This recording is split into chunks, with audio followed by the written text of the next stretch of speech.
ঘরের মাটিতে জিম্বাবুয়ের বিপক্ষে বাংলাদেশ হেরে গেছে ৩ উইকেটে। টেস্টে ঘরের মাটিতে বাংলাদেশের এটি টানা ষষ্ঠ হার। নিঃসন্দেহে অনেক বড় একটি বাজে ব্যাপার বাংলাদেশ ক্রিকেটের জন্য। বাংলাদেশ ৪.৫ মাস পরে টেস্ট খেলতে নেমেছে। একেবারেই কিন্তু টেস্টের কোনো প্রস্তুতি নেই, লঙ্গার ভার্সনের কোনো প্রস্তুতি নেই। উল্টো বাংলাদেশ ৫০ ওভারের ফরম্যাটে ঢাকা প্রিমিয়ার ক্রিকেট লিগ খেলেছে। তার আগে চ্যাম্পিয়ন্স ট্রফি খেলেছে ৫০ ওভারের ফরম্যাটে। তার আগে বাংলাদেশ প্রিমিয়ার লিগ খেলেছে ১.৫ মাস ধরে টি-20 ফরম্যাটে। তাহলে সেই দলটি টেস্টে কেমন করবে? দল, প্রতিপক্ষ যেই হোক না কেন তাদের বিপক্ষে ভালো করা সম্ভব নয়। সেটি হয়েছে। বাংলাদেশের ব্যাটাররা একেবারেই ব্যর্থ হয়েছেন। এমনকি ব্যাটার হিসেবে মেহেদী হাসান মিরাজ তিনিও ব্যর্থ হয়েছেন। তার একটি বড় হাতছানি ছিল কিন্তু ২০০০ রান পূর্ণ করবার, সেটি তিনি করতে পারেননি।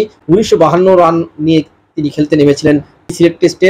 সেই সাথে কিন্তু একটি ডাবল অ্যাচিভমেন্ট কিন্তু তাকে হাতছানি দিচ্ছিল, অর্থাৎ ২০০০ রান এবং ২০০ উইকেট। সেটি কিন্তু খুব বেশি অলরাউন্ডার কিন্তু টেস্ট ক্রিকেটের ইতিহাসে পেয়েছেন তা নয়। ২৪ কিংবা ২৫ জন সম্ভবত পেয়েছেন। সেই ক্লাবে কিন্তু মিরাজও যোগ দিতে পারতেন, কিন্তু মিরাজ সেটি পারেননি ব্যাটিং ব্যর্থতার কারণে। বাংলাদেশের বোলাররাও অনেক খারাপ করেছেন, কেউই তেমন ভালো করতে পারেননি। যেখানে জিম্বাবুয়ের পেসাররা দুর্দান্ত বোলিং করেছেন এবং উইকেট তুলে নিয়েছেন, বাংলাদেশের ব্যাটারদেরকে সমস্যায় ফেলেছেন, বাংলাদেশের পেসাররা কিন্তু সেটি করতে পারেননি। এমনকি বাংলাদেশের যিনি টেস্টে অন্যতম ভরসা সেই বাঁহাতি স্পিনার তাইজুল ইসলাম, তিনিও কিন্তু তেমন কিছুই করতে পারেননি।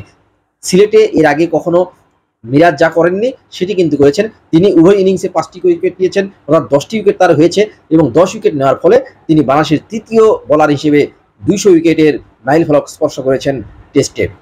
সাকিব আল হাসান কিন্তু প্রথম ব্যক্তি যিনি বাংলাদেশের পক্ষে টেস্টে ২০০ উইকেটের মাইলফলক স্পর্শ করেছিলেন।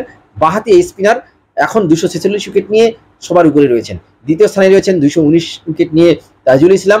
তারপরেই কিন্তু মেহেদী হাসান মিরাজ অফ স্পিনার হিসেবে বাংলাদেশের প্রথম অফ স্পিনার যিনি টেস্ট ক্রিকেটে ২০০ উইকেটের দেখা পেলেন এবং টেস্ট ইতিহাসে মাত্র ৮ম অফ স্পিনার যিনি কিন্তু টেস্ট ক্রিকেটে ২০০ উইকেটের দেখা পেলেন। এই যে একটি বড় অর্জন মেহেদী হাসান মিরাজের, সেটি কিন্তু ম্লান হয়ে গেছে বাংলাদেশের এইরকম একটি লজ্জাজনক পরাজয়ের কারণে। ৩ উইকেটে হেরেছে। বাংলাদেশের বোলাররা যদি আরেকটু ভালো করতেন, ১৭৪ রানের টার্গেট নিয়েও এই ম্যাচটিতে জেতা সম্ভব ছিল। কিন্তু শুরুতেই ৯৫ রানের জুটি করেছিল জিম্বাবুয়ে, যেখানে তাইজুল ইসলাম এবং মেহেদী হাসান মিরাজ তারা কেউই কিন্তু শুরুর দিকে ভালো বোলিং করেননি। ৯৫ রানের উদ্বোধনী জুটি কিন্তু ভেঙেছিলেন মেহেদী হাসান মিরাজ। তারপরে তিনি একটানা ৪টি উইকেট তুলে নিয়েছেন, মাঝখানে তাইজুল ১টি উইকেট নিয়েছেন।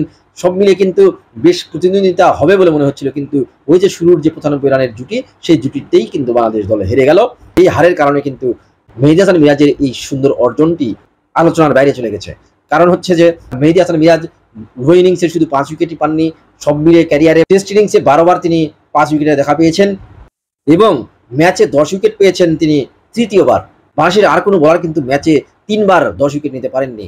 সাকিব আল হাসান ২ বার নিয়েছেন, তাইজুল ইসলাম ২ বার নিয়েছেন এবং তাদেরকে ছাড়িয়ে গেলেন কিন্তু মিরাজ, তিনি ৩ বার ১০ উইকেট নিলেন।